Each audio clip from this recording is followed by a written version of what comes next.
Hello everyone, welcome to Sumana Kiran Kannada vlogs. ಮಧ್ಯಾಹ್ನದ ಊಟಕ್ಕೆ ಈಸಿಯಾಗಿ ಟೇಸ್ಟಿಯಾಗಿ ಹೆಸರು ಕಾಳು ಮತ್ತು ತರಕಾರಿ ಹಾಕಿ ಸಾಂಬಾರನ್ನು ಹೇಗೆ ಮಾಡೋದಂತ ತೋರಿಸ್ತಾ ಇದ್ದೀನಿ. ತುಂಬಾ ರುಚಿಯಾಗಿರುತ್ತೆ, ಮಾಡೋದು ಕೂಡ ಈಸಿ. ಹೇಗೆ ಅಂತ ನೋಡ್ಕೊಳ್ಳಿ.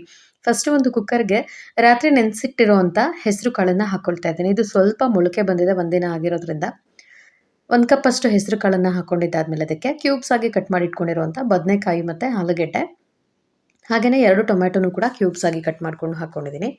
ಹಾಗೆ ಅದಕ್ಕೆ ಒಂದು 2 ಕಪ್ ಅಷ್ಟು ನೀರನ್ನು ಹಾಕಿ, ರುಚಿಗೆ ಬೇಕಾಗಿರೋಷ್ಟು ಉಪ್ಪನ್ನು ಹಾಕಿ, ಎಲ್ಲದನ್ನು ಕೂಡ ಚೆನ್ನಾಗಿ ಮಿಕ್ಸ್ ಮಾಡಿ ಕುಕ್ಕರ್ ಲಿಡ್ಡನ್ನು ಕ್ಲೋಸ್ ಮಾಡಿ 1 ವಿಷಲ್ ಕೂಗಿಸ್ಕೊಳ್ಳೋಣ. 1 ವಿಷಲ್ಗೆ ಹೆಸರು ಕಾಳು, ಆಲೂಗಡ್ಡೆ, ಬದನೆಕಾಯಿ ಎಲ್ಲ ಚೆನ್ನಾಗಿ ಬೆಂದಿರುತ್ತೆ. 2 ವಿಷಲ್ ಹಾಕ್ಸ್ಬಿಟ್ರೆ ತುಂಬ ಮೆತ್ತಗಾಗ್ಬಿಡುತ್ತೆ. ಕುಕ್ಕರ್ ವಿಷಲ್ ಕೂಗುವಷ್ಟರಲ್ಲಿ ಇದಕ್ಕೆ ಖಾರ ರುಬ್ಕೊಳ್ಳೋದಕ್ಕೆ ಒಂದು ಮಿಕ್ಸರ್ ಜಾರ್ಗೆ ಒಂದು ಅರ್ಧದಷ್ಟು ಹಸಿ ಈರುಳ್ಳಿ, ಹಾಗೆಯೇ ಒಂದು 3 ಎಸಲಷ್ಟು ಬೆಳ್ಳುಳ್ಳಿ, ಸ್ವಲ್ಪ ಹಸಿ ಕರಿಬೇವು, ಒಂದು ಕಡ್ಡಿಯಷ್ಟು, ಹಾಗೆಯೇ ಖಾರಕ್ಕೆ 1/4 ಟೀ ಸ್ಪೂನಷ್ಟು ಹಚ್ಚ ಖಾರದ ಪುಡಿ, ಹಾಗೆಯೇ ಒಂದು 2 ಟೀ ಸ್ಪೂನಷ್ಟು ಸಾಂಬಾರ್ ಪುಡಿ,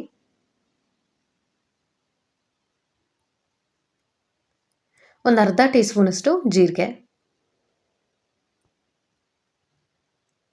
ಸ್ವಲ್ಪ ತೆಂಗಿನಕಾಯಿ ತುರಿ,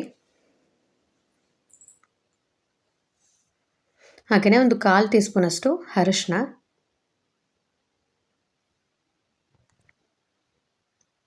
ಸ್ವಲ್ಪ ನೀರನ್ನು ಹಾಕಿ ನುಣ್ಣಗೆ ರುಬ್ಬಿಟ್ಕೊಂಡ್ಬಿಡೋಣ. ಇವಾಗ ಮಸಾಲೆ ರುಬ್ಬಿ ರೆಡಿಯಾಗಿದೆ. ನೆಕ್ಸ್ಟ್ ಇವಾಗ ಸಾಂಬಾರಿಗೆ ಒಗ್ಗರಣೆ ಹಾಕ್ಕೊಳೋದಕ್ಕೆ ಒಂದು ಪ್ಯಾನ್ ಇಟ್ಕೊಂಡು ಅದಕ್ಕೆ ಒಂದು 2 ರಿಂದ 3 ಟೀ ಸ್ಪೂನಷ್ಟು ಎಣ್ಣೆ ಹಾಕಿದ್ದೀನಿ. ಎಣ್ಣೆ ಸ್ವಲ್ಪ ಚೆನ್ನಾಗಿ ಕಾಯ್ದಿದ್ದಾದಮೇಲೆ ಒಂದು ಅರ್ಧ ಟೀ ಸ್ಪೂನಷ್ಟು ಸಾಸಿವೆ, ಬೇಕಂದರೆ ಇಂಗು ಕೂಡ ಯೂಸ್ ಮಾಡ್ಬೋದು. ಸಾಸಿವೆ ಸ್ವಲ್ಪ ಸಿಡಿಯೋದಕ್ಕೆ ಸ್ಟಾರ್ಟ್ ಆದಾಗ ನೆಕ್ಸ್ಟ್ ಅದಕ್ಕೆ ಒಂದು 2 ಕಡ್ಡಿಯಷ್ಟು ಕರಿಬೇವು, ಒಂದು ಈರುಳ್ಳಿನ ಈ ರೀತಿ ಸಣ್ಣದಾಗಿ ಕಟ್ ಮಾಡಿಕೊಂಡು ಹಾಕ್ಕೊಂಡಿದ್ದೀನಿ. ಈರುಳ್ಳಿನೂ ಕೂಡ ಒಗ್ಗರಣೆಯಲ್ಲಿ ಚೆನ್ನಾಗಿ ಕೆಂಪಗಾಗೋವರೆಗೂ ಮಾಗಿಸ್ಕೊಳ್ಳಿ.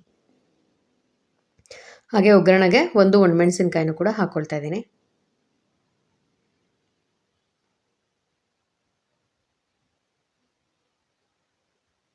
ಸಾಂಬಾರಿಗೆ ಒಗ್ಗರಣೆ ರೆಡಿಯಾಗಿದೆ. ಕುಕ್ಕರ್ ಇವಾಗ ವಿಷಲ್ ಕಂಪ್ಲೀಟ್ಲಿ ತಣ್ಣಗಾಗಿದೆ. ನೋಡಿ, ಇವಾಗ ಹೆಸರು ಕಾಳು, ಬದನೆಕಾಯಿ, ಆಲೂಗಡ್ಡೆ, ಟೊಮ್ಯಾಟೊ ಎಲ್ಲ ಚೆನ್ನಾಗಿ ಬೆಂದಿದೆ. ನಾನು ಬೇಯಿಸ್ಕೊಳ್ಳೋದಕ್ಕೆ ಉಪ್ಪನ್ನು ಹಾಕಿದ್ದೀನಿ. ಸಪ್ರೇಟ್ ಬೇಕಂದರೆ ಟೇಸ್ಟ್ ನೋಡಿ ಹಾಕ್ಕೊಳ್ಬೋದು. ನೋಡಿ, ಇವಾಗ ಬೆಂದಿರೋಂಥ ತರಕಾರಿಯನ್ನು ಒಗ್ಗರಣೆ ರೆಡಿಯಾಗಿದೆ, ಇದಕ್ಕೆ ಹಾಕ್ಕೊಳ್ತಾ ಇದ್ದೀನಿ.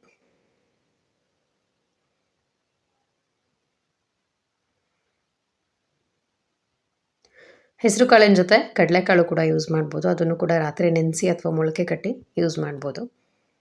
ಬೇಯಿಸ್ಕೊಂಡಿರೋಂಥ ತರಕಾರಿ ಎಲ್ಲ ಹಾಕ್ಕೊಂಡಿದ್ದಾದಮೇಲೆ ನೆಕ್ಸ್ಟ್ ಅದಕ್ಕೆ ರುಬ್ಬಿಟ್ಕೊಂಡಿರೋಂಥ ಖಾರನ ಸೇರಿಸ್ಕೊಳ್ತಾ ಇದ್ದೀನಿ. ಹಾಗೆ ಅದೇ ಮಿಕ್ಸರ್ ಜಾರ್ಗೆ ಇನ್ನು ಸ್ವಲ್ಪ ನೀರನ್ನ ಹಾಕಿ ಹಾಕ್ಕೊಳ್ಳಿ. ಹಾಗೆ ಲಾಸ್ಟಲ್ಲಿ ಇದಕ್ಕೆ ಸ್ವಲ್ಪ ಹುಣಸೆ ರಸ ಹಾಕ್ಕೊಳ್ತಾ ಇದ್ದೀನಿ.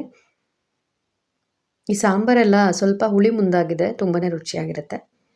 ಒಂದು ಸಣ್ಣ ನಿಂಬೆಹಣ್ಣು ಸೈಜಿನ ಹುಣಸೆ ಹಣ್ಣನ್ನು ಫಸ್ಟೇ ನೆನೆಸಿಟ್ಕೊಂಡಿದ್ದೆ, ಅದರ ರಸನ ಇದಕ್ಕೆ ಸೇರಿಸ್ಕೊಳ್ತಾ ಇದ್ದೀನಿ. ಹುಣಸೆ ರಸ ಹಾಕಿದಾದ್ಮೇಲೆ ಎಲ್ಲದನ್ನು ಕೂಡ ಚೆನ್ನಾಗಿ ಹೊಂದ್ಕೊಳ್ಳೋ ಹಾಗೆ ಮಿಕ್ಸ್ ಮಾಡಿಕೊಡಿ.